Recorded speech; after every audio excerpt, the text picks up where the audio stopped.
Claire, alam ko tinapik niya to ng personal vlog ni Attorney Claire. There we go.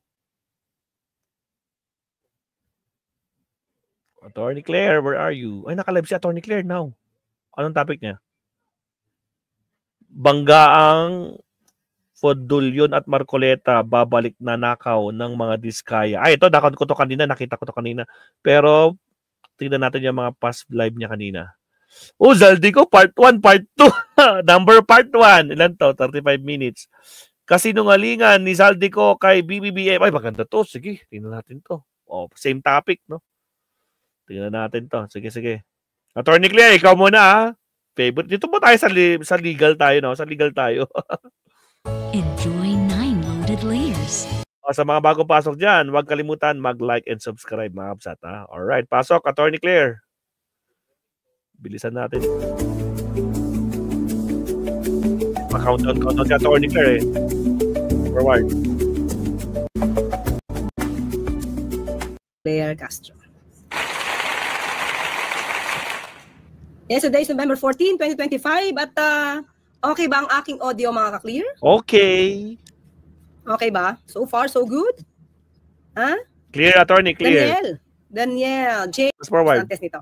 Kasi Friday na. But anyway, mga ka-clear, medyo isahin natin yung sinabi ni Zaldico. Kasi para mas maliwanagan tayo. Kasi pag nakikinig ka lang, mga ka-clear, sa totoo lang, hindi mo yan maihimay-himay. So, meron ako dito, yung pinaka-ano niya, yung salita niya dyan, pero panonoorin po natin yung video niya. Oh, okay. Let's go na, mga ka-clear. Medyo nalita ang pasok ko. Okay? Press 1 nga sa mga nandyan, Mabsat. Shoutout po sa mga naiwan sa ating live stream ngayon. Ang nag-deliver papunta sa bahay nila Pangulong Bongbong Marcos, Speaker Martin Romualdez. Okay, mga clear, part 1 to. So, meron siyang binabasa. Okay, at may editing skills. Mag-insert. Tingnan niyo yung itsura niya. Hindi ba siya nagpapaawa nito? Okay, sige. So, biglang sinabi niya ang insertion, okay? O magpasok ng 100 billion worth of projects. So, mga ka-clear, ang dinidiscuss niya dito ay insertion. Allegedly, insertion ng 100 billion worth of project, okay? Sa BICAM. Sana po. Okay, sa BICAM daw, sa BICAM, ha? Hindi lang tayo nagsabi nito, mga clear. Hindi lang si Secretary Mina, Pangandaman, pati doon sa kwentuhan, no, nadinig natin, si Professor Cielo Magno. Okay? Sinabi niya, kung talagang gagamitin daw ang power, hanapin nga natin, ang nadinig ko is hindi naman ganun, katan-GA ang Pangulo. Hanapin natin dito. Tama. Pinakita ko na kanina. Si Cielo Magno. Para maganda yung kanya dito, mga clear. Ito from the from the Cielo Magno, kung yan talaga isang critic. Kritiko ni yes. Isang critic. Kritiko ni Pangulo yan. Pero ang kanyang ang kanyang isip dito parang malabo 'yun. Bakit? Ito, mga clear. Sige, pakinggan natin. Ay, basahin pala natin. Pakita ko lang, kasi at least alam nyo na ito ay neutral. Okay? Hindi pala neutral. Critic pa nga Critic pa na. Pwede na niya isaksak yon sa NEP pa lang. Sabi niya, nadinig ko iba, panoorin niyo po yan kay Christian Esguerra. Bakit naman idadamay pa ng Pangulo ang ibang mga tao, ibang opisyal para lang gawin itong pangungurakot? When in fact, pwede niya nang isaksak yung 100 billion na yon sa NEP pa lang, yung proposed budget. Diba? So, executive lang makakaalam. Sabi niya, former Undersecretary for Fiscal Policy and Monitoring Cielo Magno questioned former Ako Bicol Party List Representative Zaldico's claim that President Ferdinand Bongbong Marcos Jr. ordered the alleged 100 billion budget insertions, asking why such additions would be made during the bicameral deliberations instead of the initial budget proposal. May chance ka na Pwede mo naman idagdag niyan sa proposal mo kung gugustuhin mo talagang kurakutin. Hindi ganun ang Pangulo Diba? Kung ano yung kailangan, yun lang ang gagamitin, yun lang ang ipopropose. Magnus' comment came after co-released a video denying involvement in the alleged flood control corruption scheme and alleging directives from the President and former Speaker Martin Romualdez. Ito, kumbaga, ito muna, paunang idea. Wait. No. So, mga ka-clear. Okay, wait lang Okay. So, parang sobrang tan-GA naman ni BBM. Hinintay pa ang BICAM para mag-insert ng 100B. Pwede na niyang isaksak yun sa NEP pa lang. O ito, ekonomista to. Ekonomista to. Critic. Agree, attorney. Narinig ko mismo sa EDSA Strike, yun na nandyan ako mismo kung paano niya banatan si Pangulong Bongbong Marcos. Tapos ganyan na magiging statement niya, putragista ka pa. O, ano na, saldi ko, putragis ka. O, sige, tuloy. Ng Pangulo. Diba? Alam naman natin si Professor Shelo Magno, critic to. Palpak yung script pero, nila. Kita niya kung paano magsinungaling si Saldico. Exactly. Diba? So, alam mo na meron gumawa ng kwento na to para lang idamay ang Pangulo. Diba? So, tuloy tayo mga klira. Okay, tuloy tayo. Okay. So, thank you po, Professor Shelo Magno, for this opinion. Salamat. Let's go.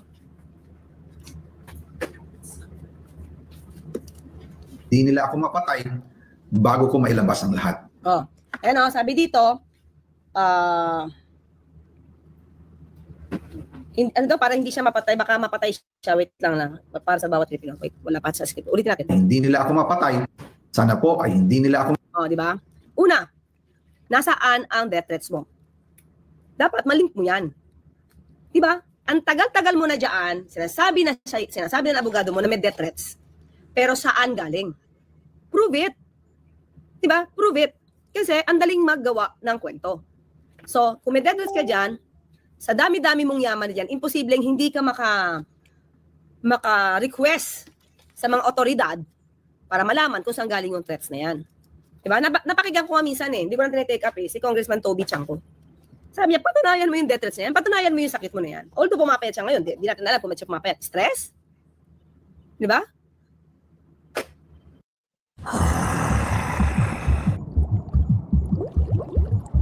O, sa mga bagong pasok dyan, baka naman guys, huwag kalimutan mag-like and subscribe.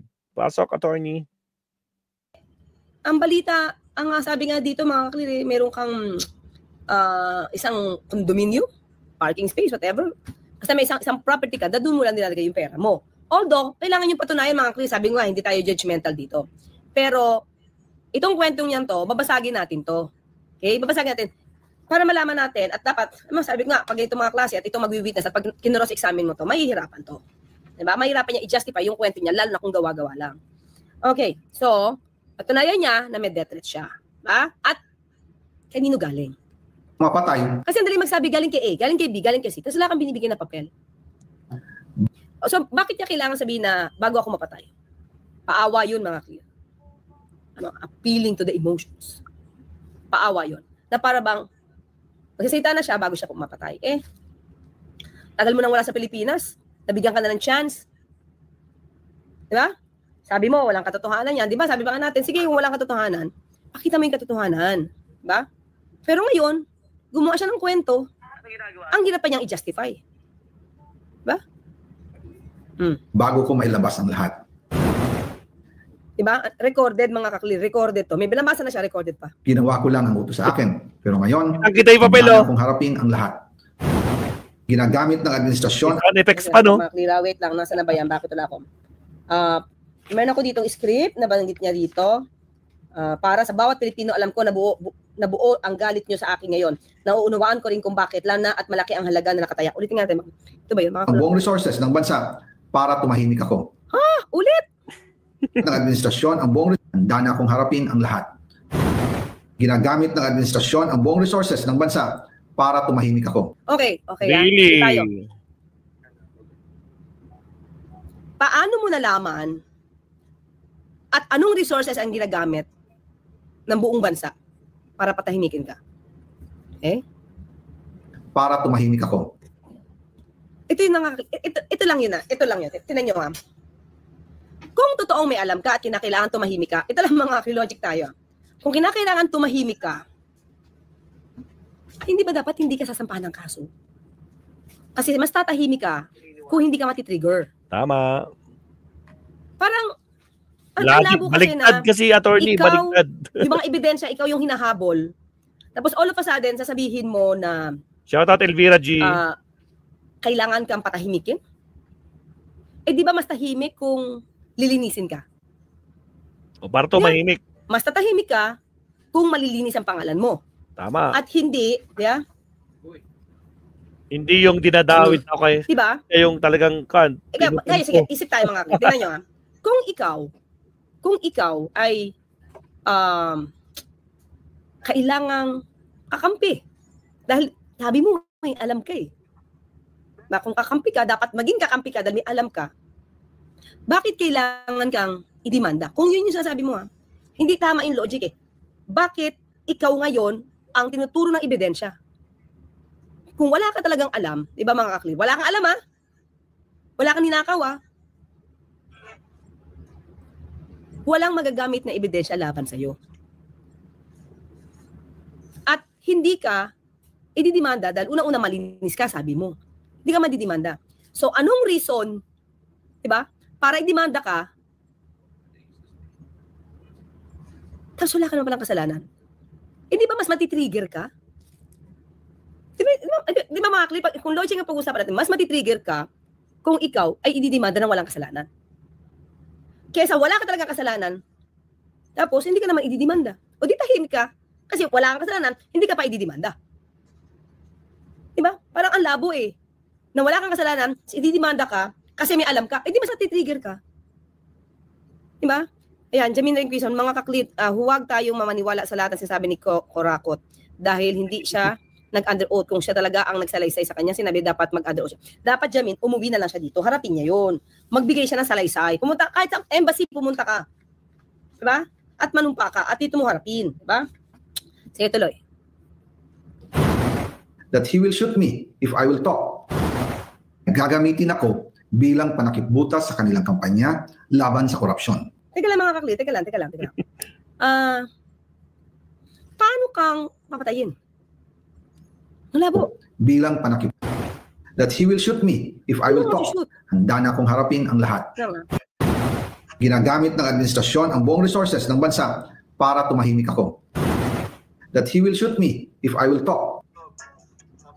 Sino yung he? Sino yung he? Diba? So, again, ano ang pruweba mo dyan? At least makonect mo naman. Ang labo na wala kang connect the dots. Diba? Jim hurts. Oops, Just do Tai Chi. It heals. Gagamitin ako bilang panakipbutas sa kanilang kampanya laban FMP, sa shout korupsyon. out. So, gagamitin siya. Mga kaklit, paano siyang gagamitin? Hindi Kung malinis nga siya. Ang labo, ito yung mga Biglang kaklit. ako, Kung hindi ka shout out. nagpayaman, wala kang issue. Hindi ka pwedeng kasuhan kasi malinis ka. Tama, try harder. Di ba mas mahirap yung sampahan ng kaso? Di ba ang sabi nga ng Pangulo, hindi ito pang optics lang. Ang pagsasampa ng kaso, hindi optics lang. Kailangan natin ebidensya, di ba? Hindi file lang ng file. Kailangan ebidensya para managot talaga. Kaysa madismisa ng kaso, tapos kung kulang ang ebidensya mo, sayang yung pagkakataon ng pagdemanda sa kanya. Di ba? So, kung wala kang kasalanan, mas mahirap na sampahan ng kaso. ako mananahimik, ilalabas ko ang lahat ng katotohanan. May resibo, may ebidensya, at may pangalan. May resibo, may ebidensya. May pangalan. May pangalan. Nasaan ang... Asan yung pangalan? Wala Hindi naman. ko makita mga clear. Ano muna resibo niya? Yung mga listahan ng mga projects? Tama, attorney. Yun nga yun. Kaso wala namang pangalan dun. Paano? May pirma ba doon ng Pangulo? Wala. Doon sa pinakita niya? Wala eh. Muli, ulitin natin. Diba? Bakit pa idadaan sa'yo ang pag-insert kung kaya na nilang gawin sa NEP pa lang? Para sa bawat Pilipino, alam ko na buo ang galit ninyo sa akin ngayon. Yan na. Nauunawaan ko rin kung bakit. Lalo na at malaki ang halagang nakataya. Yeah, tama. Malaki ang halaga nakataya. O, nakataya. Marami ka ba nakuha? At ilang naman tanong, marami ka bang nakuha? Kasi ikaw ang tinuturo. Pero bago kayo humusga, hayaan ninyong ipaliwanag ko ang buong katotohanan. Matagal akong hindi nagsalita dahil may direktang utos sa akin. Huwag nang bumalik ng Pilipinas at manahimik na lamang. Okay, mga clear ha? Direktang sino kaya ang nag-utos nito sa kanya? Yun. Sino, attorney? Saka ito mga kaklear, kung wala siyang kasalanan, mahirap bang umuwi? Makikinig ka ba na huwag kang umuwi? Di ba? Makikinig ka ba sa tao nag-uutos sa'yo na huwag kang umuwi when in fact you know na wala kang kasalanan? Di ba? So sabi ko sa'yo, dapat himay-himay na sasabihin ito, otherwise pwede ka maniwala eh. Umalis ako noong July 19, 2025 para sa aking medical check-up. Nakaplanong bumalik pagkatapos ng SONA. Ano kaya yung sakit niya? May medical certificate kaya siya, initial na doktor. Alam mo mga kakliw, sana lang walang doktor na dumoktor ng dokumento. Na mag-a-antidate ng date. Diba? So ano to, may findings bang hospital? Ano? Diba? So ano na yung medical records niya abroad? Hindi Pangulo. Pero habang papauwi na ako, sabi niya, umalis ako noong July 19, 2025 para sa aking medical check-up. Nakaplanong bumalik pagkatapos ng SONA ng Pangulo. Okay? tinawagan ako ni dating Speaker Martin Romualdez at sinabihan, stay out of the country. You will be well taken care of as instructed by the President. Ayan na, huwag ka daw bumalik kasi pangangalagaan ka ayon sa utos ng Pangulo. Sabi niya, you will be well taken care of as instructed by the President. So, kung totoo yan mga kaklir, ano kinakatakot niya? Di ba conflict? Nagbabata sa buhay niya, pero you will be taken care of. Nanganganib ang buhay niya, pero sinabi daw ni Martin Romualdez, stay out of the country because you will be taken care of as instructed by. So, di ba conflict yun? Di ba dapat matiwasay ka dyan? Pero hindi. Iba yung sinabi mo nung nakaraan, yung pagbabanta sa'yo, pero sinabi mo naman dito, okay ka lang dyan kasi babantayan ka, aayusin ka, alagaan ka dyan. Conflict, di ba? Conflict na conflict. Noon naniniwala pa ako sa kanila, kaya't hindi ako bumalik. Tumikom ang aking bibig, sumunod ako. Alam mo nang binibintangan ka. Alam mo na nasasabit ang pangalan mo. So, paano mo sabihin naniwala ka? Naniwala ka saan? Naniwala ka na pangalagaan ka? Bakit ka hindi uuwi kung wala kang kasalanan? Mga clear. Kung wala kang kasalanan, maayos ka, bakit hindi ka uuwi? Hindi ko ba tinanong? Kung totoo itong nangyari, mga clear, kasi alam ko lahat parang kasinungalingan or mahihirap siya mag-justify. Oh, Martin, bakit di mo ako papauwiin? Pauwi na ako eh. Bakit di mo ako papauwiin? Di ba sabi lang daw sa kanya, stay out of the country. For what? Why? Wala. Di ba? Hindi ka na magtatanong bakit kailangan hindi ka umuwi? Sabi mo malinis ka? So kung wala kang kasalanan, di mo ba tinanong bakit hindi ako uwi? Bakit kailangan yung pangalagaan ako dito sa abroad? Eh wala naman akong ginawang mali. Conflict, di ba? Conflict.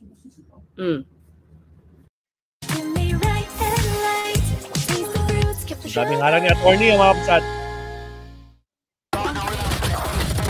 Dalawang harang pa. Wait lang. Okay, next. Ha? Next, nasa na? Pero, okay, naniwala daw siya, okay? Naniwala daw siya. Pero ang hindi ko alam, ang ibig pala nilang sabihin sa aalagaan ka namin ay gagamitin ako bilang panakipbutas sa kanilang kampanya laban sa korupsyon. So, di ba, mga clear? Di ka ba nagtaka? Diba, Martin, hindi ko alam kung close sila, mga clear, hindi ko sila kakilala.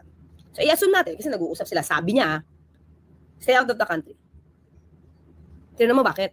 Ba, hindi? Oh, bahala ang Pangulo daw sa'yo dyan. Tignan mo bakit? Bakit ako kailangan alagaan? Pangulo pa? Bakit? Tapos, bigla na lang, wala siyang kaalam-alam. Pero hindi ko alam, sabi niya. Ang ibig pala nila sabihin ay gagamitin ako bilang panakipbutas sa kanilang kampanya laban sa korupsyon. Diba? Noon pa lang dapat tinanong mo na, bakit di niyo papauwiin? Ano, inosente? Tapos all of a sudden, ay, hindi ko alam, gagamitin niyo pala ako panakipbutas sa laban sa korupsyon. Ano yung TAN-GA lang? Diba? Hindi ka nag-isip? Eh, alam mo naman na nababanggit ka na, even, di ba? Immediately after the SONA, parang nababanggit ka na. O tapos sabi mo na, hindi mo na alam, basta, pinagbakasyon ka lang doon? Di ba? Pinagbakasyon ka lang abroad, kahit wala ka ng sakit? Kasi pabalik na siya eh. So, sabi niya pabalik na sa Pilipinas, does it mean wala ka ng sakit? Di ba? Tapos, pinauuwi ka pa ni Speaker D. Sino ka umuwi? Wala ka namang kasalanan, sabi mo. Di ba? Bakit ka nag-resign? Sabi mo wala kang kasalanan, di ba? Ginawa nila akong poster boy ng kanilang sariling kasinungalingan. O, see? Sige, kung kasinungalingan, yung paglaban sa korupsyon, o yung pagdemanda sa'yo, sino nagsisinungaling? Okay. Yung ghost projects, yung mga projects, let's say ng SunWest, involved ka. Mapapasinungalingan ba yon? Kaya mo ba mapasinungalingan yan? Yung mga tinuturo sa'yo ng mga proyekto, gawa-gawa lang ba yon? O di kung gawa-gawa yun mga kaklir at kasinungalingan, hindi ba mas madali on his part to defend himself? It's easier. Kasi walang ebidensya, puro kasinungalingan eh. Pero bakit hindi ka man lang gumawa ng iyong counter affidavit? Diba? Tuloy. Ngayon, hindi na ako mananahimik, ilalabas ko ang lahat ng katotohanan. May resibo, may ebidensya, at may pangalan. Sige, hanapin natin yung resibo. Doon pa lang sa nagpapabanta, dapat magbigay ka ng resibo doon. Diba? At marami pa yung sinabi dito. Sige, tuloy, may resibo siya, may ebidensya siya, at may pangalan. Sige, go. Nagsimula ito nung tumawag si Sekmina, pangandaman sa akin, nung nag-upisa ang BICAM process last year, 2024. Ang sabi niya, katatapos lang ng meeting nila ni Pangulo at my instructions na mag-insert o magpasok ng 100 billion worth of projects sa BICAM. At sinabi pa ni Sekmina, you can confirm with Yusek Adrian Bersamin dahil magkasama sila sa meeting ni Pangulong BBM noong araw na yon. Tinawagan ko po agad si Yusek Adrian Bersamin at tinanong ko kung may instruction na ba ang Pangulo worth of projects sa BICAM. Ni Pangulo at my instructions na mag-insert o magpasok ng 100 billion worth of projects sa BICAM. Ilalabas ko ang lahat ng katotohanan. May resibo, may ebidensya, at may pangalan. Attorney, sabi ni Attorney Empoy, huwag ka na mag-headband. Sa sobrang cute mo, naasar sila. Napatuloy yung headband ko. Kataon lang yun mga kli kasi dito, dapat, hayaan mo, mag-headband ulit ako. Okay, tuloy. Attorney Empoy, thank you. Simula ito nung tumawag si Sekmina, pangandaman sa akin, nung nag-upisa ang BICAM process. Okay. Nagsimula ito nung tumawag si Sekmina. Nagsimula lang ito 2024. Sabi niya, okay, ito ya. Last year, 2024. 2024. Ano nangyari sa 2023? At may ginawa ka na ba ng 2023? Tingnan natin mga kaklira. Tingnan natin. So, 2024 last year, tumawag doon sa kanya si Secretary Mina Pangandaman. Although ito'y dininaya kanina sa briefing. Well, anyway, sige, take natin. Noong nag-umpisa ang BICAM process last 2024, ang sabi niya, katatapos lang ng meeting nila ng Pangulo at may instructions na mag-insert o magpasok ng 100 billion worth of project sa BICAM. Ang sabi nga, Attorney Yusek, sabi ni Aki Marimayo, ito yung sasabi ni Amy kagabi na via Zoom na chismis niya. So alam nila. Alam nila supposed to be ang gagawin. Di ba? Sige. So, ito yan mga kaklir. Ang gagawa pa lang. Sabi ni Secretary Mina, di ba? After the SONA, dapat makapagbigay na ng NEP. Okay. 근데 봤어? 되게 야, 세.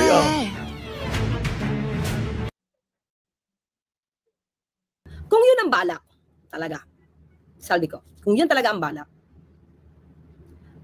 bakit hindi nga na lang sa NEP ito i-insert?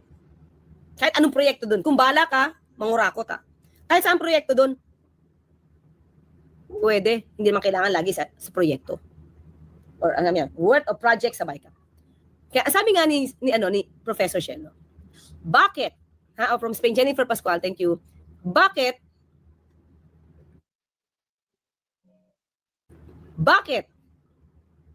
kailangan pa na magdamay ng maraming tao, including you, kung ito ay gagamitin sa pangungurakot?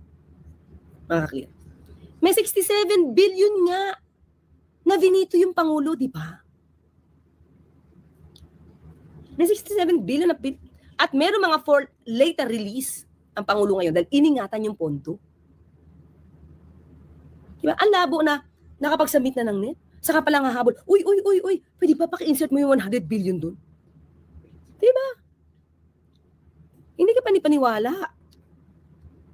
Ang sabi niya, katatapos lang ng meeting nila ni Pangulo at my instructions na mag-insert o magpasok ng 100 billion worth of projects sa BICAM. Di ba? Alam mo kung ba't nila ginagamit yan? Kasi yung word na insertion ngayon, napaka nega. Kaya nga mga kaklir, kayo yung presidente halimbawa. At kaya nyo gumawa ng budget. Kasi ang budget naman, bahala ang Congress kung a-approve yan o hindi. Basta ito budget namin. Pang. Hindi ba mas madali doon na i-insert sa project, yung mga project na yan, mismo sa NEP? Para hindi na kayo kausapin para sa insertions. So it's up to you to approve. Pero para magsingit at hindi ilagay sa NEP, Parang medyo kakaiba. Questionable talaga, attorney. Di ba? Parang kakalampagin pa kayo dyan. Ang dami niyong kakalampagin dyan. Pati Senado, pati ikaw, pati Senado. Para ma-insert yung 100 million? 100 billion pesos? Di ba? Ba't pa sila mangangalampag? Kung kaya naman nilang gawin sa NEP. Oh, sige, tuloy. At sinabi pa ni Sec Mina, you can confirm with Yusek Adrian Bersamin dahil magkasama sila sa meeting ni Pangulong BBM noong araw na yon. Bakit naman si Yusek Adrian Bersamin pa?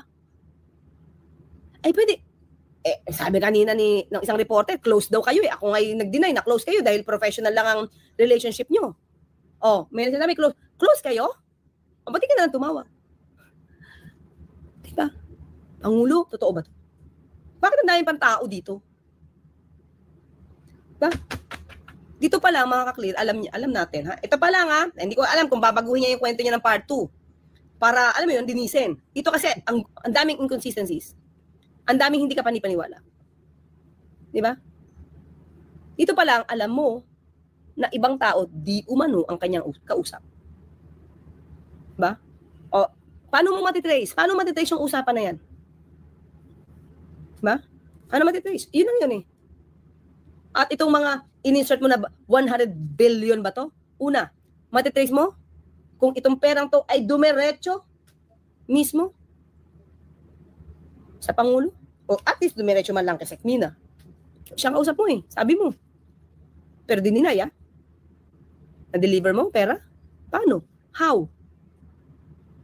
Diba? Saan bangko to dumaan? Saan bangko to dumaan?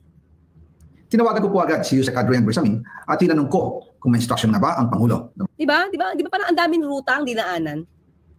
Para maipasok lang ang pangalan ni Pangulo. Ang dami niyang rutang dinaanan. Diba? Pwede mo namang kausapin agad si Speaker. Speaker, totoo ba to? It means, hindi na nag-uusap si Speaker, kasi PBBM. Kasi sa ibang tao ka pa dumaan. At mukhang yung usapan niyo na yan, di umano ito yung according sa kwento niya. Yung usapan kay Secretary Mina, saka sa kanya, mukhang hindi alam ni Speaker Romualdez. Base sa kwento niya. Okay, so tuloy tayo.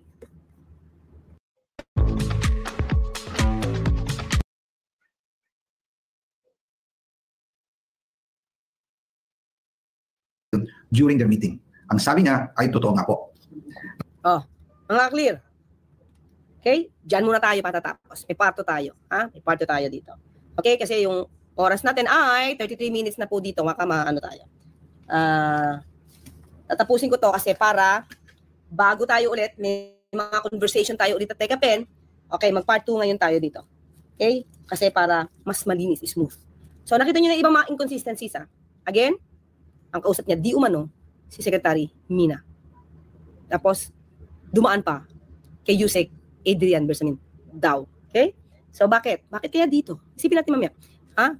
I hate that yung video ni Saldi AI generated pa kana lang ng mga DDS para sa rally nila. Sa 16 and 18, kumukuha sila ng simpatya sa taong bayan para mailihis ang kanilang mga kataranta doon. Well, anyway, AI o hindi AI, di ba? AI o hindi AI to, ha? Itong gusto nang palitawin, kahit sino pa rin salita dyan, mali pa rin ang kwento. Marcos Forever, Attorney Yusek, napangakuan niya si Saldi ko na papatalsik si BBM at umupo si Saltik, magpapawalang sala lahat ang ganakaw. Tama. Talaga, ganun ba? Anyway, mga klira, see you in a while. Ha? Teka lang, papasalamat muna ako kay Miss Jasmine. Madali naman po, basagin. Ayan, attorney, ipalabas nyo kailan siya nagkaroon ng mga properties na paldo-paldo, sila nagpayaman, tas si BBM, tas kasalanan, the audacity. Yan nga. Kaya kanina sabi natin sa press briefing, sino bang Salamat, Attorney Putragis. Nakapaw, Zalde. Paano yan? Basag ka. Round 1 pa lang kay Attorney Claire. Nakapaw. Basag na basag ang kasinungalingan ni Zaldi ko, Putragis.